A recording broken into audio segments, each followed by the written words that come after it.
Shunday bir duoni o'rgataymi?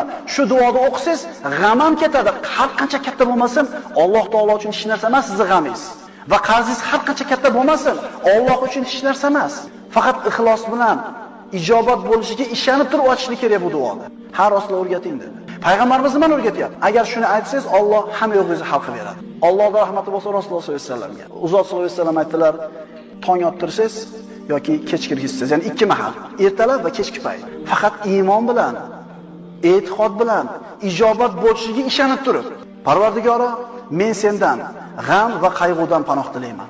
Ojizlik va yalqonlikdan panoh tilayman. Qo'rqoqlik va baxillikdan panoh tilayman. Qarzlarga yengilib qolishlikdan va kishilarning qahriga qolishlikdan panoh tilayman. 8 ta narsa.